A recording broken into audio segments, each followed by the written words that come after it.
Қайырлы күн. Қайырлы күн, құрметті депутаттар және сессия қатысушылар. Аудандық мәслихаттың 11 депутатынан бүгінгі 51-ші кезектен сессияға 9 депутат қатысып отыр. Оның ішінде 6 депутат видеоконференция байланыс арқылы. Форум бар. Сессия өз жұмысын бастауға құқылы. Железин аудандық мәслихатының 8-ші сайланған 51-ші кезектен сессиясы ашық деп жарияланды.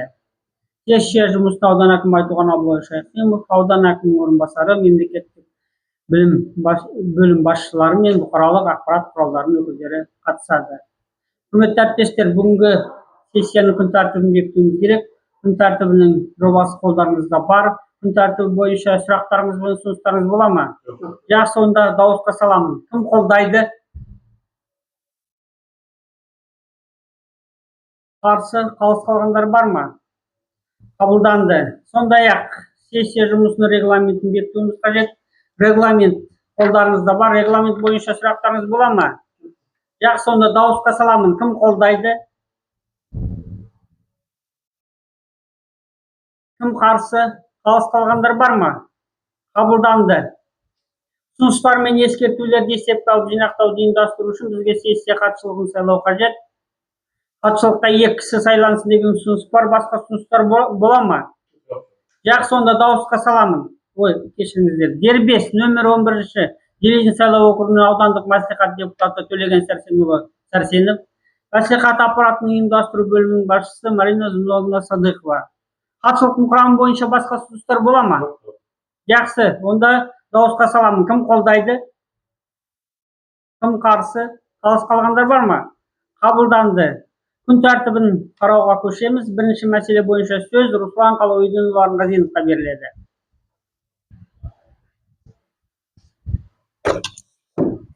Қайырлы күн, құрметті төраға, депутаттар, сессияға қатысушылар. Сіздердің қаралуыңызға Железин аудандық мәслихатының 2025 жылғы 17 желтоқсандағы 210-8 нөмірі 2026-28 жылдарға арналған Железин аудандық бюджеті туралы шешіміне өзгерістер енгізу туралы шешім жобасы ұсынылады. Шешім жобасы облыстық бюджетке енгізілген өзгерістер байланысты әзірленді. Аудандық бюджеттің кіріс бөлігі аудан бюджетке әлеуметтік салық түсімдерінің 314 миллион 999 мың теңге көлемінде берілуіне байланысты ұлғайтылып отыр. Сонымен қатар салықтық емес түсімдердің көлемі 2 миллион 530 мың теңгеге азайтылады. Бұдан басқа облыстық бюджеттен берілетін трансферттердің көлемі 24 миллион 523 мың теңгеге қысқартылады.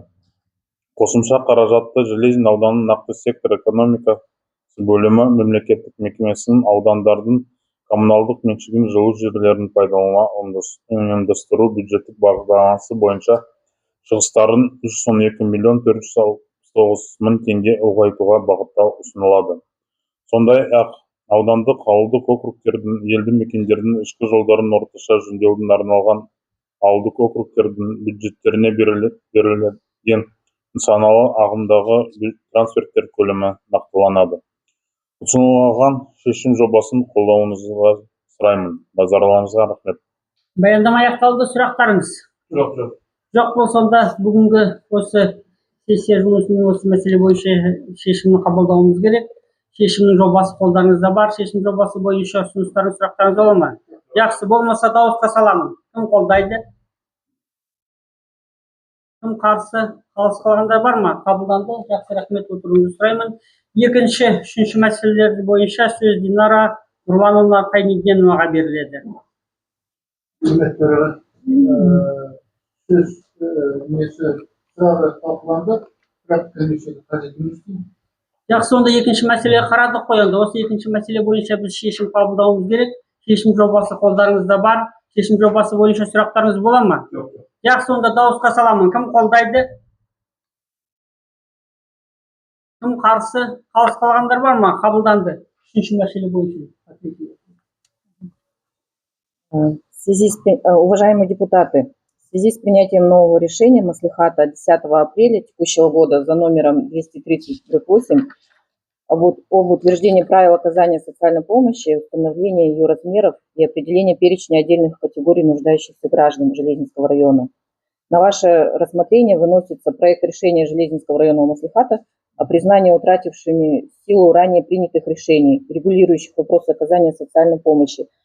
Данный проект нормативного правового акта разработан во исполнении поручения Министерства труда и социальной защиты населения и предусматривает унификацию категорий получателей социальной помощи, а также размеров социальных выплат по Павлодарской области. Баяндама аяқталды. Сұрақтарыңыз? Жақсы, сонда отыруыңызды сұраймын. Осы үшінші мәселе бойынша біз шешім қабылдауымыз керек. Шешім жобасы бар қолдарыңызда. Шешім жобасы бойынша сұрақтарыңыз бола ма? Жақсы, сонда дауысқа саламын. Кім қолдайды? Кім қарсы? Қалыс қалғандар бар ма? Жақсы, қабылданды. Төртінші мәселе бойынша сөз Қайрат Ибрагимұлы Ибрагимовқа беріледі.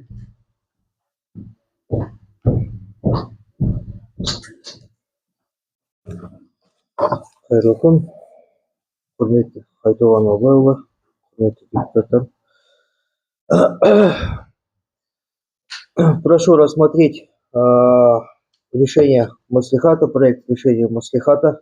В связи с кадровыми изменениями вносится изменение в решение Маслихата за номером 225/8 от 27 февраля 2025 года об утверждении персонального состава акимата. Ввести в состав акимата Ибрагимова Кайрата Ибрагимовича, руководителя аппарата акима Железинского района, и вывести Мунтынова Асета Славовича. Баяндама аяқталды. Сұрақтарыңыз? Жоқ болса, отыруыңызды сұраймын. Құрметті әріптестер, осы төртінші мәселе бойынша шешім қабылдауымыз керек. Шешім жобасы қолдарыңызда бар. Шешім жобасы бойынша ұсыныстарыңыз, сұрақтарыңыз бола ма? Жақсы, онда дауысқа саламын. Кім қолдайды? Кім қарсы? Қалыс қалғандар бар ма? Қабылданды. Құрметті әріптестер, бүгінгі күн тәртібіндегі барлық сұрақтар қаралды. Сессия жүргізу бойынша ескертулеріңіз бар ма? Жақсы, баршаларыңызға рахмет. Сессия осымен аяқталды.